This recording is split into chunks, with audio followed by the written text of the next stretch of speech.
আমার মনে হয় না আমরা এর চেয়ে কঠিন এবং দুঃখের প্রজেক্ট এর আগে বানিয়েছি। বলতে গেলে এই প্রথমবার এই গোটা বিষয়টা ছিল জীবন নিয়ে,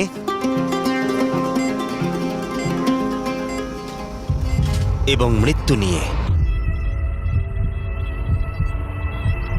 ইনি হলেন ডক্টর সেগুন, হসপিটাল ফর হিউম্যানিটির ফাউন্ডার এবং সেভিং লিটল হার্টস প্রোগ্রামের প্রতিষ্ঠাতা। তারা নাইজেরিয়ায় হৃদরোগে ভুগছে এমন শিশুদের জীবন রক্ষাকারী অপারেশন করাবার লক্ষ্যে কাজ করছে।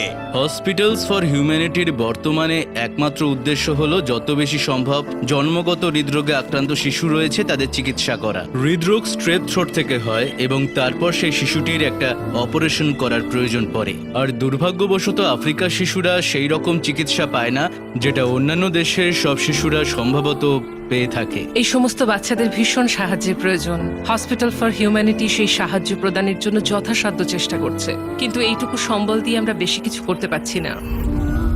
হসপিটাল ফর হিউম্যানিটির ডক্টর সেগুন এবং তার দলের কাজের কথা শোনার পর বিচ ফিলান্থ্রপির আমার বন্ধু তাশা এবং কাস্টেন নাইজেরিয়ায় উড়ে এসেছিল কিভাবে আমরা সাহায্য করছি তা দেখার জন্য।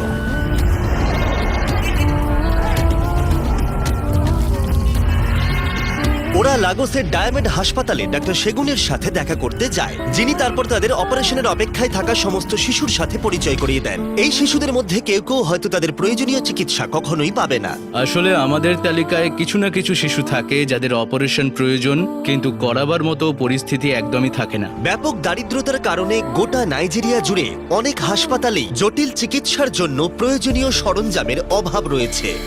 এদের মধ্যে অন্যতম হলো জন্মগত হৃদরোগ, যা জন্মের সময় থেকেই হৃৎপিণ্ডের গঠন এবং রক্তনালীগুলিকে প্রভাবিত করে চলেছে। সঠিক চিকিৎসা না হলে এই সমস্যা পরবর্তীকালে গুরুতর আকার ধারণ করতে পারে, এমনকি মৃত্যুরও কারণ হয়ে উঠতে পারে। এটা অন্যতম একটা সাধারণ জন্মগত রোগ যা গোটা বিশ্বের প্রতি 100 জন শিশুর মধ্যে একজনের আছে। তাই আমরা এবং আমাদের partner outside the box capital সিদ্ধান্ত নিলাম ডক্টর সেগুন এবং হসপিটালস ফর হিউম্যানিটিকে সাহায্য করব 100 জন শিশুকে সুস্থ করে তুলতে, যার মধ্যে রয়েছে open heart surgery, device closure, cardiac catheterisation ও সিএইচডির স্ক্রিনিং। সঠিক যত্ন ছাড়া তারা পরের দিন ঘুম থেকে উঠতে পারে না। আমরা ডাক্তারদের কাছে এরকম গল্প শুনেছি যে তারা পরিবারগুলিকে ফোন করে বলেছে যে আজকে আমরা তাদের আনতে পারি, এবং হয়তো আগের রাতেই তারা মারা গেছে।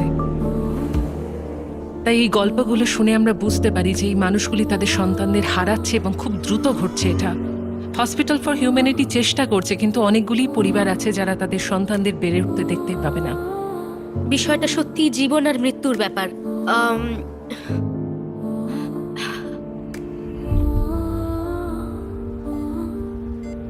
আমার বুকে খুব ব্যথা করছে, কিন্তু অপারেশনের পরে আমি ঠিক হয়ে যাব। তুমি দেখো আমি সুস্থ হয়ে ঠিক বাড়ি ফিরে যাব। এবেল গডের কেসটা আমাদের কাছে খুবই অদ্ভুত ছিল। ও 2019 সালে আমাদের একটা স্ক্রিনিং প্রোগ্রামে জয়েন করেছিল। আমরা দেখে বুঝেছিলাম ওর পরিস্থিতি খুবই ভয়াবহ এবং খুব তাড়াতাড়ি ওর চিকিৎসার প্রয়োজন। তাই আমরা 2019 সালে তার প্রথম অপারেশনটা করি এবং তারপর থেকেই ও সুস্থ হয়ে উঠছে। কিন্তু 2019 সালে অ্যাবেল গডের অপারেশন সফল হওয়া সত্ত্বেও তার ঝুঁকি এখনো কাটেনি এবং সুস্থ হতে গেলে তার আরো একটা অপারেশনের দরকার। হার্টের এই সমস্যা শিশুদের দৈনন্দিন কাজে বাধার সৃষ্টি করে, কিন্তু এতে যে শুধুমাত্র ওরাই প্রভাবিত হয় সেটা নয়। এবেল গড আমার সন্তান। এটা একেবারেই সহজ সিদ্ধান্ত ছিল না, কারণ তার অবস্থা এতই খারাপ ছিল আমি কখনোই জানতাম না কি করব। এইরকম হার্টের অবস্থা একটা শিশুর পক্ষে সহ্য করা সত্যি খুব কষ্টের। আর এই মায়েদের তাদের শিশুদের 24 ঘন্টা খেয়াল রাখাটা সত্যি কষ্টের। তাদের উপর অনেকটাই চাপ পড়ে যায়। সব বাবা মাই তাদের সন্তানদের ভালোবাসে, তাই ওদের সুস্থ করে তুলতে ওরা সবটুকু দিয়ে চেষ্টা করবে। যেমন এনারা 9 ঘন্টা গাড়ি চালিয়ে ডায়ামন্ড হসপিটালে এসেছেন, যাতে তাদের ছেলে জিওভানির গুরুত্বপূর্ণ অপারেশনটা এখানে হতে পারে। জিওভানির এই অপারেশন করানোটা খুবই জরুরি ছিল, আর এটা আমাদের আরো বেশি সুযোগ দেবে।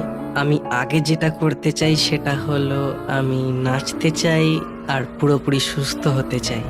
এই শিশুদের মধ্যে অনেকের কাছেই এই অপারেশনগুলো নতুনভাবে বাঁচার একটা সুযোগ, যা তাদের এবং তাদের পরিবারের জীবনে একটা ইতিবাচক পরিবর্তন আনে। এই অপারেশনগুলোর দীর্ঘস্থায়ী প্রভাব দেখতে ট্যাশ এবং গাস্টেন ট্রেজারের সাথে দেখা করেছিল, যার 2016 সালে হসপিটাল ফর হিউম্যানিটি প্রোগ্রামের অংশ হিসেবে হার্ট অপারেশন হয়েছিল। অপারেশনের আগে ট্রেজার ক্রমাগত দুর্বল এবং ক্লান্ত থাকতো। সে প্রায়ই হাসপাতালে ভর্তি থাকতো এবং তার অবস্থার কোনো উন্নতি হচ্ছিল না।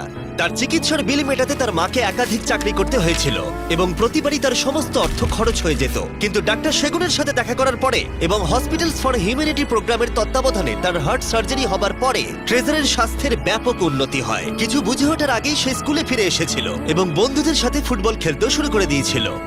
এখন ট্রেজার তার পড়াশোনায় মন দিচ্ছে এবং ডিগ্রি অর্জন করতে কলেজেও যেতে চায়। এদিকে তার মা সন্তানের কেরিয়ার নিয়ে ভাবনা চিন্তা করছে আর নিজের ব্যবসাও সামলাচ্ছে।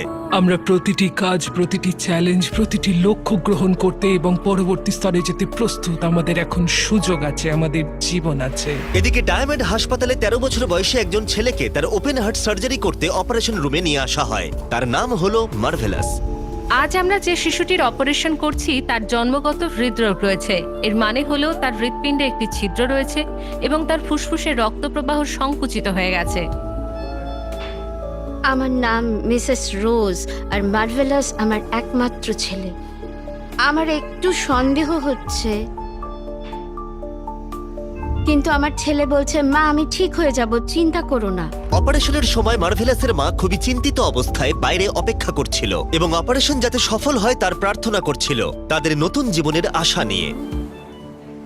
তার কিছুক্ষণ পরেই মার্ভেলাসের অপারেশন শেষ হয়, কিন্তু সবকিছু ঠিকঠাক ছিল না এবং তাকে দ্রুত আইসিইউতে নিয়ে যাওয়া হয়।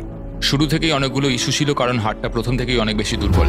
সকালবেলা যখন আমরা ডাক্তারদের সাথে কথা বললাম তখন ওনারা বললেন যা ভেবেছিলাম তার থেকে অনেক বেশি জটিল ছিল এই অপারেশনটা, এবং তারা বেশ চিন্তিত ছিল যে সে এটা নিতে পারবে কিনা।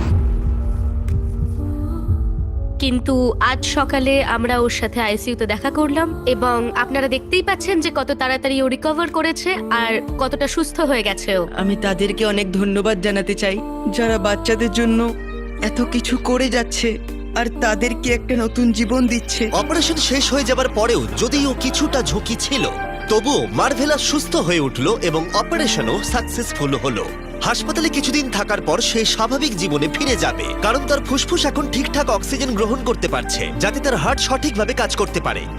ঈশ্বর তোমাদের সকলের মঙ্গল করুন। এই অপারেশন সফল করার জন্য আমি সত্যিই কৃতজ্ঞ। আপনাদের সকলকে ধন্যবাদ। দুর্ভাগ্যবশত এবেল গড এবং তার মা অপারেশন যতটা সহজ হবে বলে ভেবেছিল ততটাও সহজ ছিল না। আমরা আশা করেছিলাম যে এই প্রোগ্রামের মাধ্যমে তার অপারেশনটা করতে পারবো, কিন্তু দুর্ভাগ্যবশত আমরা সেটা করতে পারিনি। ডাক্তার আমাকে বলেছিলেন যে তারা যা পরিকল্পনা করছেন তা করতে হলে ওকে বিদেশে নিয়ে যেতে হবে, তাহলেই এটা ভালোভাবে হতে পারে এবং তবেই সে বেঁচে থাকবে। জিওবানি এবেলগডের মতোই, যেখানে তার অপারেশন এতটাই জটিল যে তাদের সেই অপারেশনের জন্য অন্য একটি হাসপাতাল খুঁজতে হবে এবং তাই তাকে প্রয়োজনীয় যত্ন পেতে হলে আরও তহবিল সংগ্রহ করতে হবে। আমরা চেষ্টা করে চলেছি। এই ভিডিওতে আগেই উল্লেখ করা হয়েছে এদের মধ্যে অনেকেরই হার্ট সার্জারির প্রয়োজন হতো না যদি না স্টেপ থ্রোটের মতো চিকিৎসাহীন অবস্থা বাধা সৃষ্টি করত। দীর্ঘমেয়াদী গ্রুপে স্ট্রেপ সংক্রমণ রিউম্যাটিক হৃদরোগের কারণ হতে পারে, যা 1 বছরে প্রায় 3.5 লাখ মানুষের মৃত্যুর কারণ পর্যন্ত হতে পারে। এই কারণেই লাইট এআই একটি অবিশ্বাস্য এআই ভিত্তিক প্রযুক্তি তৈরি করেছে যা গ্রুপে স্ট্রেপ রোগ নির্ণয়কে সহজ করে তুলেছে, যা এই প্রাণঘাতী জটিলতাগুলোকে সহজভাবে নির্ণয় করে যাতে এই জটিল রোগগুলোকে অ্যান্টিবায়োটিকের মতো সহজ কিছু দিয়ে প্রতিরোধ করে সারিয়ে তোলা যেতে পারে। এই আবিষ্কার অনেকগুলো জীবন বাঁচাতে পারে যখন চিকিৎসা না হওয়া রোগীদের জন্য অনেকটাই কম খরচা লাগে। লাইট এআই এর পরীক্ষাটি এআই ব্যবহার করে স্মার্টফোনের মাধ্যমে দ্রুত রোগ নির্ণয়ের সুযোগ করে দেয় এবং প্রয়োজনে দ্রুত চিকিৎসার ব্যবস্থা করে। কল্পনা করুন শুধু একটা ফোন ব্যবহার করে আমরা কত জীবন বাঁচাতে পারি। এই যুগান্তকারী প্রযুক্তি সম্পর্কে আরো জানতে ডেসক্রিপশনের লিংকে ক্লিক করুন আর লাইট এআই ও মিস্টার বিস্টের উদ্যোগকে সাপোর্ট করুন। আপনার করা ডোনেট এই সমস্যার সমাধান করতে পারে, তাই আপনাদের ডোনেশন এবং স্পন্সরদের সাহায্য নিয়ে হসপিটাল ফর হিউম্যানিটি আফ্রিকার ছোট ছোট হার্টগুলোকে বাঁচাতে সক্ষম হবে। আমি তোমাদের সবাইকে ধন্যবাদ জানাতে চাই আমাদের ভিডিওগুলো দেখার জন্য, কারণ তোমাদের ছাড়া বিচ ফিলান্থ্রপি হসপিটালস ফর হিউম্যানিটির মতো যুগান্তকারী সংস্থাগুলোকে সাহায্য করতে সক্ষম হতো না। আমি আগেও বলেছিলাম এই ভিডিওগুলো থেকে আমরা যে পরিমাণ অর্থ উপার্জন করি সেগুলো ফিউচার প্রজেক্টের কাজে লাগে। সত্যি মন থেকে বলছি, সারা বিশ্বে এই অসাধারণ কাজগুলো করতে আমাদের সাহায্য করার জন্য আপনাদেরকে ধন্যবাদ। আমাদের ছোট্ট বন্ধু মার্ভেলাসের কাছ থেকেও একটা বার্তা আছে। ধন্যবাদ জানাতে চাই যারা বাচ্চাদের জন্য এত কিছু করছে। এই অপারেশনটা হওয়ার পর আমি অনেকটাই সুস্থ। আমি আবার স্কুলে যেতে পারছি, বন্ধুদের সাথে খেলতে পারছি আর যা খুশি তাই করতে পারছি। আমি প্রায় পুরোপুরি এখন সুস্থ। হসপিটাল ফর হিউম্যানিটিতে ডাইরেক্ট ডোনেট করতে হলে ডেসক্রিপশনের লিংকে ক্লিক করুন। আর প্রতিবারের মতোই পরের ভিডিওতে দেখা হচ্ছে। হ্যালো সবাইকে। হ্যালো।